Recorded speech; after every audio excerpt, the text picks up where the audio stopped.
I used to think that social status was totally overrated and only for egotistical and materialistic people. But I was very shocked to learn that social status is a vital resource for your brain, for your own survival, just as important as oxygen and water is to your body. And not taking your social status seriously can have severe negative consequences for your overall health. I'm going to share with you two important things that you must do in order to increase your social status and increase your chances for survival. Now, I'm reading this book called The Status Game, which is written by Will Storr. And in the book, it talks about how there's a direct correlation between a person's social status and their overall mortality rate. And as I'm reading this section, I'm thinking, man, I'm pretty much doomed because I'm a single dad. I'm a divorced person in this world who has this negative stigma that society has now just tagged me with. I'm bottom of the barrel pickings. I probably don't have a very high chance of surviving. But I was very surprised to learn that that's not the case, and very shocked to learn what I'm about to share with you next. And so I used to think that status was all about being accepted and liked, but those are actually two different things that are connected, two separate things connected to connection. But status is defined as the following in the book. If people are deferring to you for your opinion or advice or guidance, if people are offering you respect, if you're receiving admiration and praise from others, if people are giving you the chance to influence them in some way, then you have social status with them. And so the way that you play a status game, there are two steps that need to be followed. So number one is connection. So you need to connect with friends, family members, or new people and earn your way or get accepted into that group. And step number two, once you're accepted into that group, then you need to start contributing value, which then allows you to earn higher status as you continue participating in that group. And what's most intriguing about the status game and social status and how that correlates to mortality is that it's actually backed by science. There's scientific evidence that shows the direct connection between someone's status as well as and how it relates to their overall mortality rate. So there's actually a book called The Status Syndrome written by epidemiologist Michael Marmot, and through over 30 years of his research, he found that people that have a higher status have a lower chance of dying, and the opposite is true for someone who has a very low status in society. They have a higher chance of dying.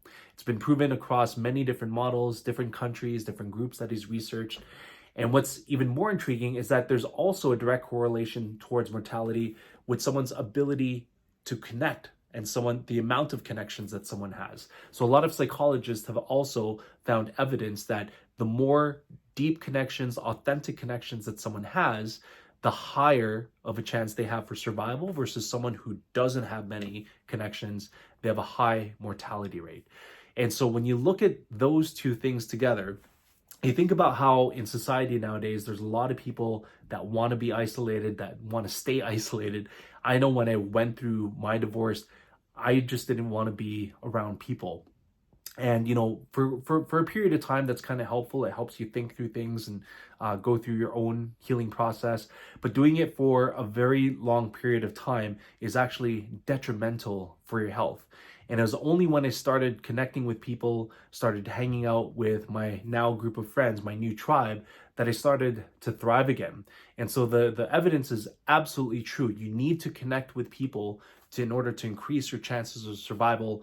And to take it a step further, once you're in that group, you need to find ways to continue delivering value to them in order to earn social status and put yourself in a better position to survive. And so there's another study that is referenced in the book that's tied to sociogenomics, which is the study of social groups and how they affect someone's health.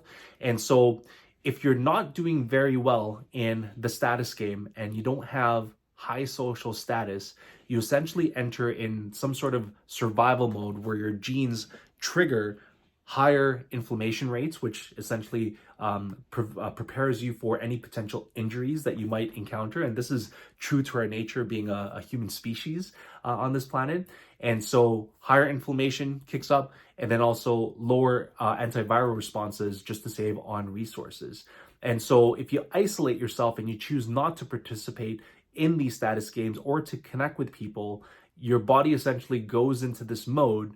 But if it stays there for a very long period of time, it could lead to serious complications like neurodegenerative diseases. I think I said that right. Increases in plaque in your arteries, and also inhibits growth of cancer cells within your body. So, people who want to stay in isolation, I get it. I mean, there's a time and a place for it. Sometimes it's needed, but doing it to the point where you never want to interact with people and not be part of a group, it can be very detrimental for your health. And if you stay in that state for an even longer period of time, so you choose not to participate in the game, it pretty much goes to a road that completely ends, if you know what I mean. I can't really say that on YouTube, but people make that choice to permanently stop their experience in this world.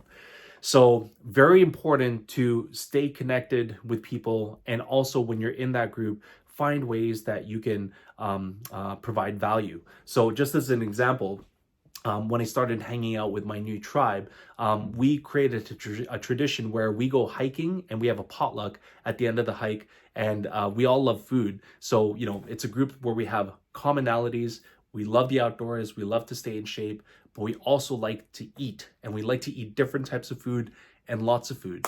And, we're always contributing, contributing recipes to each other because we love what each other makes. We all come from different cultural backgrounds, and we're always astonished in terms of what kind of dishes are being brought to these potlucks. Some of these things I've never tried in my life, whether it's Taiwanese, Vietnamese, Italian, you name it. We're constantly exchanging recipes and also constantly giving each other praise. So within our group, we're constantly grooming ourselves and giving ourselves a lot of recognition, and also increasing our social status amongst the group. So don't get me wrong, social status should not make you an egotistical asshole. That's not the whole point at all.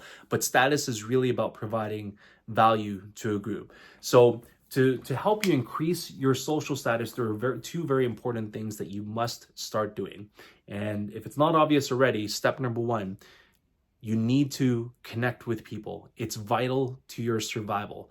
It's science-backed, and living as a hermit can have severe consequences for you. Now, if you're wondering where is the best place to meet people, I'll always advertise this in all my videos. The best place for me where I started to make real, authentic connections was going to the gym. Now, it's up to you where you want to start meeting people. Typically, you want to look at meeting people where there's common interests. So it could be a hobby that you do. It could be at it could be sports that you play, whatever you like. For me, I find that the gym is a very good place to meet people, because the people that go there regularly and the reasons why they go there, it's I'll put it to you this way. The reason why I started going to the gym was I was very depressed. I felt very low on myself, and I wanted to find a way to gain strength again and feel confident in my own body. And a lot of people that go there have gone through a lot of significant experiences in their life, a lot of negative experiences that have driven them to now really want to improve their life. And so when you go into an environment where everyone is like-minded, where they're all trying to improve themselves to become the best versions that they can while also taking care of their health, when they see someone new coming in, it's not what social media portrays as a toxic environment. In fact, you'll be surprised how welcoming and how empathetic and compassionate these people are. And I found my local gym, these people welcomed me with open arms. At the very beginning, I was asking questions, especially to some of the people that I noticed were regulars there, about techniques. And eventually it got to the point where, I started getting recognition from some of the bigger guys that didn't really notice me before. And, that felt kind of good. But then also now I'm one of those guys that some of the newer people are now approaching and asking for help. And, you start to connect organically and naturally in an environment where everyone's kind of like-minded and who has gone through some sort of trauma that has driven them to now start working on their body and start working on their overall health. So I'll always recommend the gym as a great place to start building your connections and getting invited into groups where you can now start playing the status game and start bringing value. Number two, you might be thinking, well, what value can I bring to this group that I'm about to be invited to? And so to keep things very simple, you only need to ask yourself this one question. And that question is, how can I help?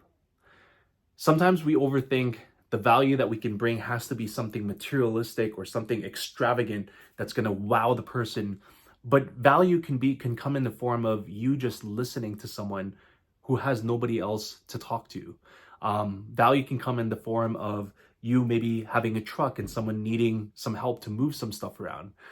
Value can come in the form of you inviting that person to your existing group because you could tell that they're socially they're not socially comfortable, and that they could really benefit from meeting and being exposed to different personalities for their own benefit. There's many different ways that you can contribute value to someone. You just simply have to ask yourself the question, how can I help? You might even have a YouTube channel that you could leverage as your platform to deliver value and help others on their personal development journeys, right? So think about it. That's one question that you need to ask yourself.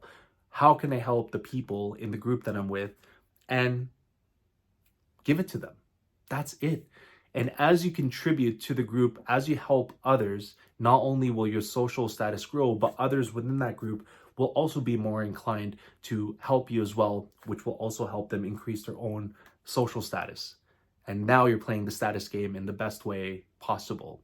So those are the two very important things that you must do. And again, for me, when I went through my divorce, one of the things that I shouldn't have done was isolate myself for so long. But it was only when I started making connections and started hanging out with a group and started doing the potlucks and started doing the hikes together that I started to thrive again. And not only that, science backs this up. Your social status absolutely matters. And the higher your social status is, the higher your chances for survival will be. So I hope this made sense, and I hope this finds you at the right time. Thank you very much for watching my video, and I'll see you guys in my next one. Peace out.